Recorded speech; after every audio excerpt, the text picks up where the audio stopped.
আসসালামু আলাইকুম রহমতুল্লাহ বরকাতু। দর্শক বন্ধুরা, আপনারা যেখান থেকে দেখছেন, আমি শাহাদাত হুসাইন আছি আপনাদের সাথে ইসলামের বাণী পেজ থেকে। সকল ফলোয়ার ভাই বোনদেরকে আমার আন্তরিক শুভেচ্ছা অভিনন্দন। তো আমি আজকে আপনাদের জন্য খুব গুরুত্বপূর্ণ এবং একটা ইম্পর্টেন্ট বিষয় নিয়ে আলোচনা করার জন্য আসছি। যে বিষয়টা বালেগ নারী পুরুষ সকলের জন্য জানা আবশ্যক। তো অনেক সময় করি কি আমরা এই বিষয়ে বা এই সমস্যাগুলোর সম্মুখীন হই, কিন্তু কাউকে জিজ্ঞাসা করি না, অনেক সময় লজ্জা পাই। না, লজ্জার কিছু নাই। যে জিনিস আমার প্রয়োজন সেটা যে কোনোভাবেই হোক আমার শিখতে হবে, এবং কোনো সমস্যা থাকলে সমস্যা থেকে সমাধানে আসতে হবে। তো আসুন আমরা অজানাকে জানি, শিখি এবং আমল করি। তো আমি যে বিষয়টা নিয়ে আজকে আলোচনা করতে আসছি সেটা হলো যে একজন মানুষ সে ইন্তেকাল করলো, কিন্তু তার ফরজ গোসল না করে ইন্তেকাল করলো। এখন কিভাবে আমরা, যদি কারো গোসল ফরজ হয়ে থাকে, গোসল না করেও আমরা এই ফরজ আদায় করে তারপরে ইন্তেকাল করলে কোনো সমস্যা হবে না। তো এই বিষয়ে আজকের আলোচনা। তো দেখা যায় অনেক মানুষের গোসল ফরজ হয়, কিন্তু সে ফরজ গোসল করে না, পরবর্তীতে আল্লাহ না করুক তার ইন্তেকাল হয়ে গেল। এখন কিভাবে কি করবে, করণীয় কি, এই বিষয় নিয়ে আজকে আমার আলোচনা। তো বন্ধুরা, আমরা জানি যে গোসলের 3টি ফরজ। 1 নাম্বার হলো কুলি করা। কুলির পরিমাণ কি গড়গড়া করে যেন আমাদের কণ্ঠনালী পর্যন্ত পানি পৌঁছে। 2 নম্বর হলো নাকে পানি দেওয়া, অর্থাৎ নাকের ভিতরে একটা নরম জায়গা আছে, মাংস আছে, ওই জায়গা পর্যন্ত পানি পৌঁছা।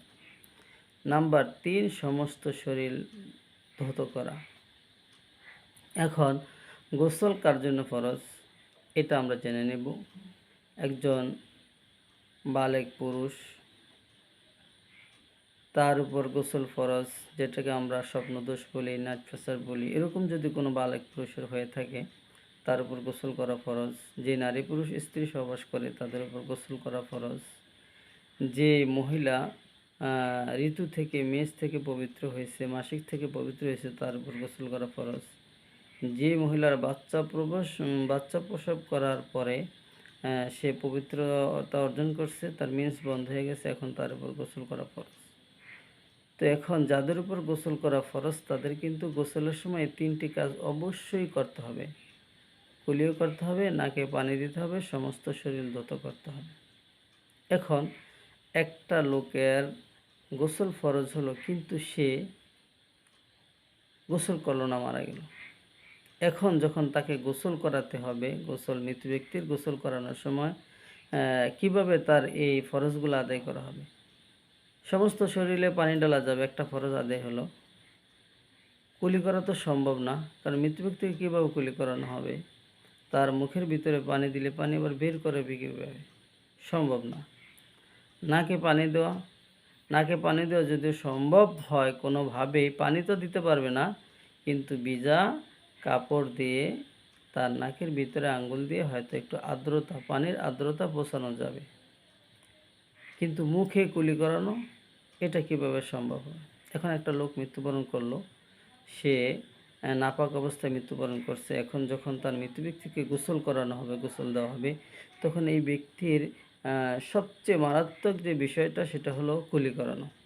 কুলি করানো তার পক্ষে সম্ভবই হয় না।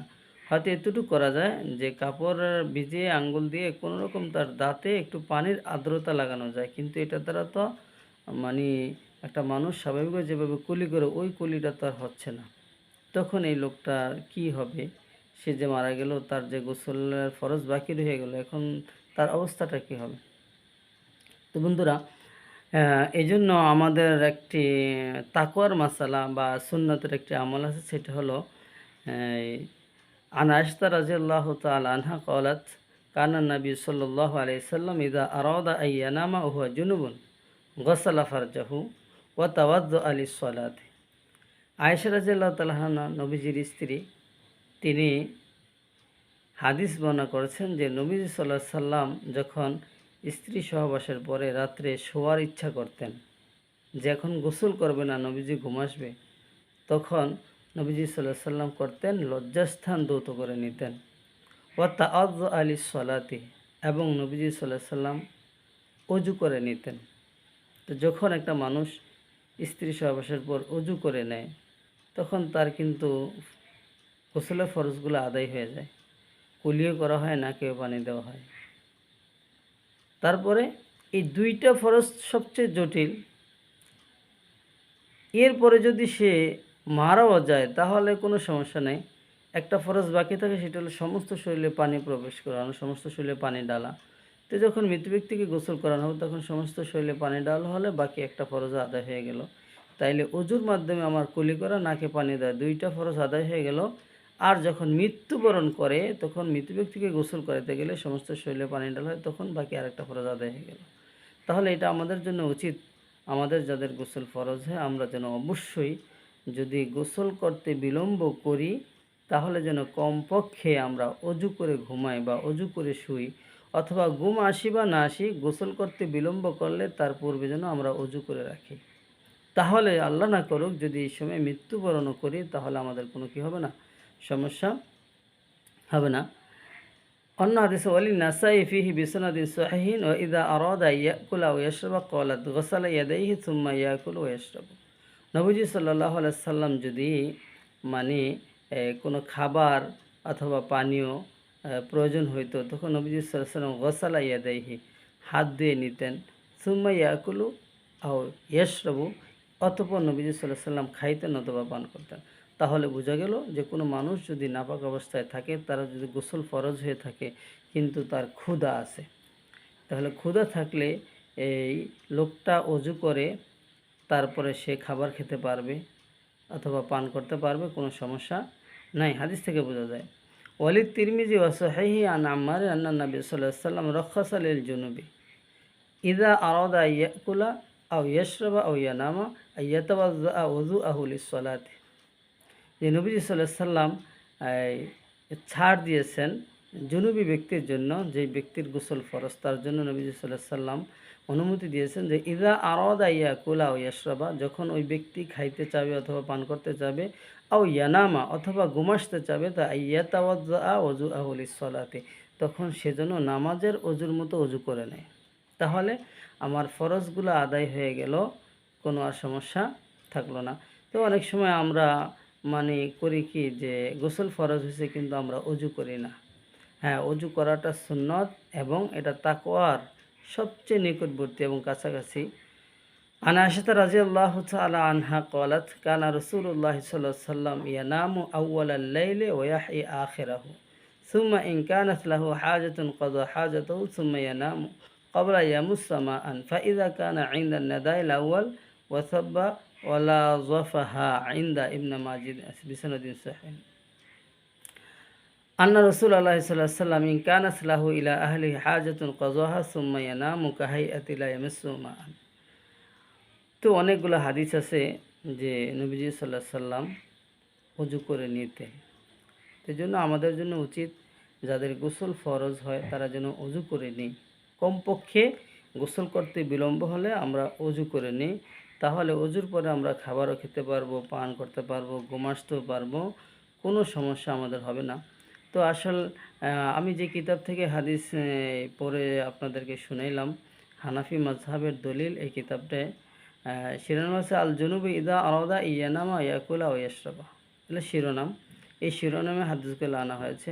এবং হানাফি মাযহাবের আরেকটি দলিল আদিল্লাতুল হানাফিয়া মিনাল আহাদিসিন নাবাবিয়্যা, এই কিতাবেও এই অর্থের অনেকগুলো হাদিস আনা হয়েছে যে যদি কোনো ব্যক্তি গোসল ফরজ হয়ে থাকে তাহলে সে অজু করে নেবে, অজু করার পর খাইতে পারবে, পান করতে পারবে, ঘুমাসতে পারবে, কোনো তার সমস্যা নেই।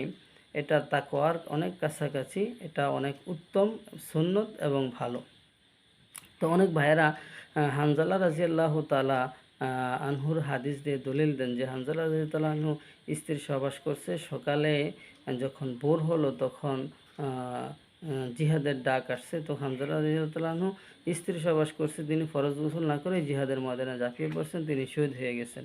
শহীদ হয়ে যাওয়ার পর ফেরেশতারা তাকে গোসল করেছে।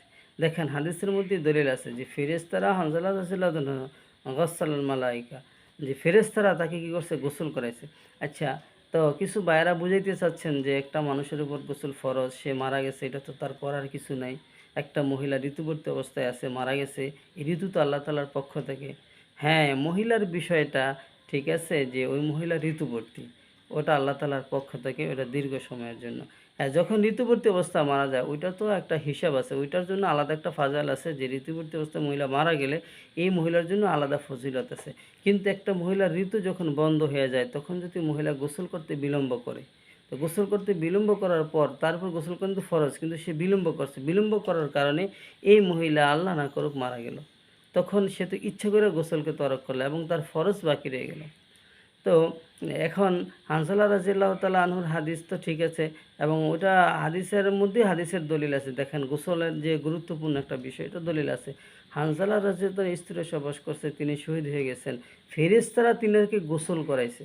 যদি গোসলটা এত ইম্পর্টেন্ট বা জরুরি না হতো তাহলে তো ফেরেশতারা গোসলটা করাইতো না। তাহলে ফেরেশতারা যেহেতু গোসল করাইছে, এই গোসল করানোর পরে হানজালা রাদিয়াল্লাহু দাফন করেছে, তাহলে বোঝা যাইতেছে যে গোসল অনেক গুরুত্বপূর্ণ একটা বিষয়। যে কারো যদি ফরজ গোসল থেকে থাকে তাহলে অবশ্যই তাকে কি করতে হবে, গোসল করাতে, এবং গোসলের ফরজগুলো তার জন্য কি করতে হবে, আদায় করতে হবে। এখন ভাই আল্লাহ না করুক আমার আপনার উপর যদি গোসল ফরজই হয়ে থাকে আর আমরা যদি এই অবস্থায় মারা যায়, তাহলে আমার এই ফরজ কুলি করার যে ফরজটা আছে এটা কীভাবে আদায় করা হবে, নাকে পানি দেওয়ার ফরজটা কীভাবে আদায় করা হবে, শরীরে পানি ঢালার ফরজ আদায় করা সম্ভব, কিন্তু বাকি দুইটা ফরজ কীভাবে আদায় করব। এখন যদি আপনি ফরজ গোসল বিলম্ব হয়ে যায়, কিন্তু এর আগে যদি আমরা অজু করে থাকি, অজু করা থাকলে আল্লাহ না করুক যদি আমরা এই অবস্থায় মারাও যাই, তাহলে আমাদের গোসল ফরজ যে দুইটা ছিল গুরুত্বপূর্ণ ফরজ, এই দুইটা ফরজ আমরা আদায় করলে কী করলাম, ইন্তেকাল করলাম। তো এই জন্য হাদিসের মধ্যে এই ব্যাপারে অনেকগুলো হাদিস আছে যে যদি গোসল ফরজ হয় তাহলে কি করবে ব্যক্তি। ফির তিরমিজি আন ইবনে উমর আন উমর রাদিয়াল্লাহু তাআলা আনহুমা আন্নাহু সাআলা নবী সাল্লাল্লাহু আলাইহি ওয়াসাল্লাম আয়ানামু আহাদুনা ওয়া হুয়া জুনুবুন। মানে হাদিসের মধ্যে আছে যে আল্লাহ নবী সাল্লাল্লাহু আলাইহি ওয়াসাল্লামকে আমাদের কেউ প্রশ্ন করলো যে জুনুবি ব্যক্তি কি ঘুম আসতে পারবে?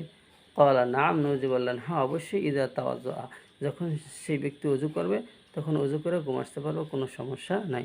ওফি তিরমিজি না আয়েশা রাদিয়াল্লাহু তাআলা আনহা, তিরমিজি শরীফে আয়েশা রাদিয়াল্লাহু আনহা বর্ণিত হাদিস, ক্বালাত, আয়েশা বলেন কানান নবী সাল্লাল্লাহু আলাইহি ওয়াসাল্লাম ইয়ানামু ওয়া হুয়া জুনুবুন, নবীজি ঘুম আসছে, এই অবস্থায় নবীজি গোসল ফরজ ছিল, ওয়ালা ইয়ামাসসু মা'আন।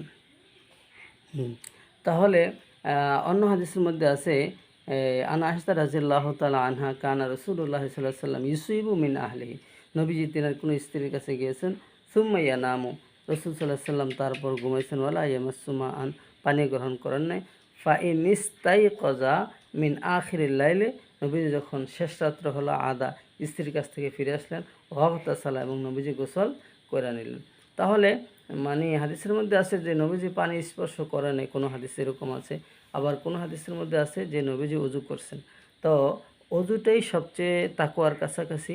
এজন্য আমাদের যাদের এই ধরনের মানে সম্মুখীন হয়ে অবস্থার, তো ভাই অবশ্যই আমরা কমপক্ষে ওযু করে নিব। যদি গোসল বিলম্ব হয়, গোসলটা কতটুকু বিলম্ব করা যাবে, একক তো নামাজের বেশি যেন সময়, যেমন আমার ফজরের সময় যদি গোসল ফরজ হয়ে থাকে ফজরের নামাজের পরে, তাহলে জোহরের নামাজের আগে আগে আমি গোসলের কাজ সেরে নিতে হবে, এতটুকু সময়, মানে একক তো নামাজের সময় পর গোসল ফরজ হলে পরবর্তী নামাজের সময় আসার আগ পর্যন্ত অবশ্যই আমরা আমাদের গোসলের কাজটা সেরে নেব। শুধু একক তো নামাজ সময় পর্যন্ত বিলম্ব করার অবকাশ আছে, কিন্তু এর থেকে বেশি বিলম্ব করা যাবে না। তো ভাই এই জন্য আমরা যারা আছি এই ভিডিওটা শুনছি, তো কথাগুলোর উপর আমল করব। সারমর্ম এটাই, যদি কারো গোসল ফরজ হয়ে থাকে তাহলে সে যেন ফরজ গোসল যদি বিলম্ব করে তাহলে সে যেন কমপক্ষে অজু করে নেয়। অজু করে নেওয়ার পরে সে একক তো নামাজ থেকে নিয়ে পরবর্তী নামাজ এর মধ্যবর্তী যে সময়টা আছে এই সময় পর্যন্ত গোসলকে বিলম্ব করতে পারবে, এরপরে যেন গোসলকে বিলম্ব না করে। তো আল্লাহ তাআলা আমাদের সকলকে কথাগুলো বোঝা এবং আমল করার তৌফিক দান করেন। আসসালামু আলাইকুম ওয়া রাহমাতুল্লাহি ওয়া বারাকাতুহু।